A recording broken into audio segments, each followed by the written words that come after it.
अभिजीत जी, आपसे हम दृढ़ राजनीतिक इच्छा शक्ति और जो रिहैबिलिटेशन प्लान, यानी कि किसी भी चीज की निटिग्रिटीज पे और उसके मूल में जाकर उसको प्लान करना, क्योंकि सिर्फ गोली का जवाब गोली से देने तक सीमित नहीं रखा गया, बल्कि यह समझा गया कि उसके मूल में आखिर क्या है। जो माओवाद का जो तंत्र था, जो कहता था कि power flows from the barrel of the gun, उस विचार को परिवर्तित करने की कोशिश की गई और परिणाम हमारे सामने है। कैसे कैसे आप देखेंगे ये जो पूरी हमारी नीति रीति रही सरकार की, दरअसल वो एक बड़ा परिवर्तन लेकर आई।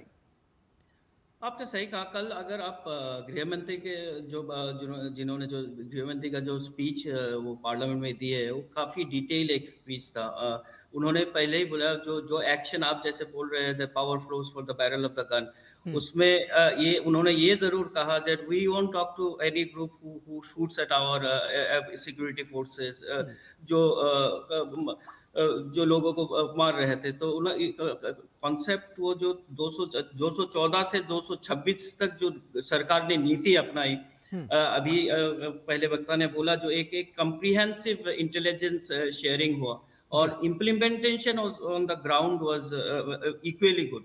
सो इस दोनों का ही एक रिजल्ट कह सकते हैं। और फिर आपकी राजनीतिक जो इच्छा है, राजनीतिक इच्छा इसमें बहुत बड़ी उसका बहुत बड़ा योगदान है। सो इसके लिए ही हम आज ये दिन देख रहे हैं, जो कल गृह मंत्री ने पार्लियामेंट में बताया कि नक्सलवाद का खात्मा हो गया है। और उन्होंने काफ़ी डिटेल उसको बताया, जब से नक्सलवाद भारत में पनपा था और वो कैसे ग्रोथ हो रहा था, क्या-क्या इकोसिस्टम उसको ग्रोथ कर रहे थे, और वो तब की क्या नीति थी और 214 के बाद क्या नीति हुई। उन्होंने एक कंपैरेटिव स्टडी वहाँ पे दिया।